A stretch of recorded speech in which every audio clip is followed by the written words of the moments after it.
In episode 6, I had the absolute privilege of speaking to Jessica. She was, I guess, my first kind of like stranger or non-acquaintance that joined me on the podcast.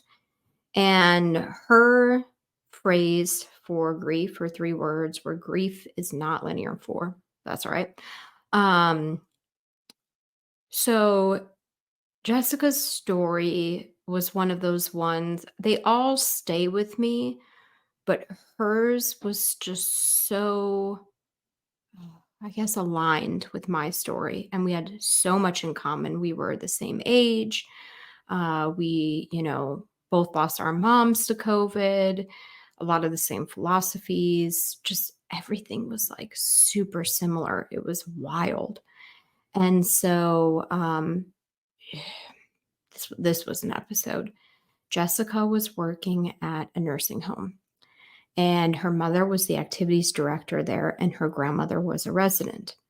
And in a period of 6 days, she lost 3 people. It was her mom, her grandma, and an uncle. And not only that, but she had the experience of literally her nursing home that she worked at was wiped out, like resident after resident after resident. And she said in there, I had never seen a dead body until now. Like, that's just like something normal to say. Like, and so, due to some lax protocols, COVID made its way through her nursing home, including her grandmother and her mother. So,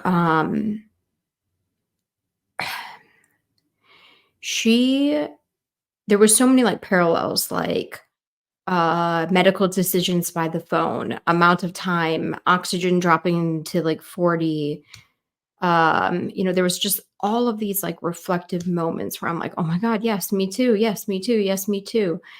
And Jessica was really brave about being raw and giving this raw look at her grief, and how she said she just like collapsed to the ground when she like learned that her mom was gone, and everybody. And she says, like, how could I lose 3 people I love in 6 days? And there's just so much like honesty to her look at grief.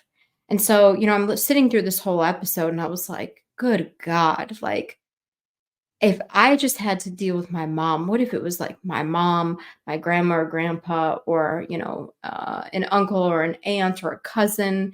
And this story is so common in COVID loss, and it's something that I'm really trying to bring awareness to and shed light to, is that like generations of family were just taken by COVID, and in short time periods too, because the exposures were so close.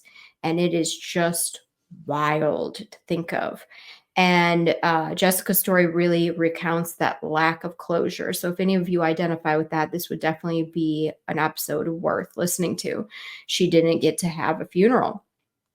And so something that we touch on in this episode is her mom assigned her medical power of attorney. And so she was in charge of her mother's care, her mother's decisions. And for so many of us, it's that point of when you decide to end care. Because, and I tell this to all people who didn't lose somebody by COVID, if it comes up in the conversation, is there was the intervention of a ventilator. And the ventilator allowed the lungs to function as if they didn't have COVID by artificial means. If we did not have the ventilator, in my opinion, people would have died in a week, because that's about how long it took for COVID to come and absolutely cripple and debilitate the lungs. But due to the ventilator, you could prolong all of that. And for some people, it allowed for healing, but for the majority, it did not. And then so many of us were faced with the decision of when to end care. And so we talk about her mother's medical wishes and medical power of attorney. And I think that this is so important. And so in an upcoming interview, I have scheduled for an attorney that specializes in will and probate and medical POAs and all of that to join me. And there are going to be so many lessons learned through some hard experiences. I'll just kind of like give you an example. It now states in my medical wishes that if two assigning physicians that are caring for me provide a metric of less than a 30% meaningful chance of recovery of life to end care. And that was important for me because it's as detailed as these medical POAs documents are, medical directives are, they are very subjective and room for interpretation and lack for enforcing. And it gets cloudy. The waters get cloudy or muddy, whatever you want to say. And so I want a benchmark for my loved ones where if two physicians say, you're looking at less than 30% chance of her recovery, of any sort of meaningful recovery. I want that to be the metric where things stop. And my mom didn't have that. We didn't even know to have the thought to have that. And a lot of people don't have that. And a lot of people also don't realize how many details can be added into a medical directive document. And so I think it's just so important. Again, it's something that we're all going to face. This is something that I've literally heard in so many people's stories, and that Jessica touches on, like that weight of, she gets this call, her mom's having a hard time talking, she's hearing alarms go off, her O2 drops, and the lady's like, do I have consent to care for your mom? And Jessica's like, what are you talking about? Like, why don't you ask her? And she finds out that she was appointed medical POA. It's wild. And it warrants a conversation, and there is a lot of insight.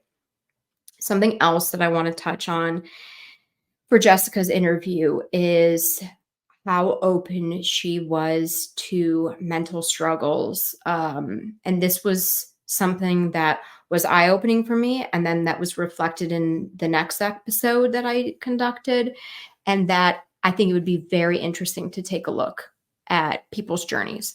So the only parallel I can draw to Jessica's experience is like that she like went to war. It was, dead body after dead body at the nursing home, 3 consecutive losses, so much trauma. I don't know how you come out the other side of this in one piece. And that's just me being perfectly honest.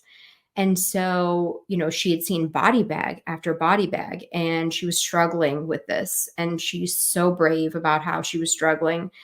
And she talks about that she was on the street and she saw a trash bag, and it triggered that. And she had, I think she calls it a psychotic break, and had to go and get some help. And just the fact that she can say that out loud, that it's part of her story, that she went to get the help. There are so many people out there, no matter how you lost somebody, or even if you didn't lose somebody, if you've gone through something hard, whether it's like a car accident or you're a military member, there are so many components of this that can break you.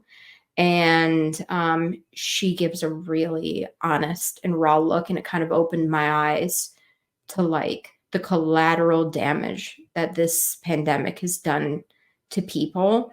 And Jessica is your picture of somebody that came out the other side of this, that struggled, that is open and honest, that wants to share her story, and that understands. I mean, just the show title of her episode, Grief is Not Linear. This girl gets it. She's been through stuff. And it's absolutely an episode worth listening to. Again, Jessica, thank you for sharing this. You were meant to reach out to me. You were meant to tell this story, to be part of my story and so many other people, and your perspective and your details that you were willing to give me in this episode. I mean, I think it was your shorts, because I take all the episodes and then I put them into shorter clips. This is to avoid, Facebook or Instagram, whoever, from censoring us, and then hopefully drive people to the episode. Those ones went viral with like thousands of views. I think you've changed a lot of lives, and just thanks for trusting me to tell your story.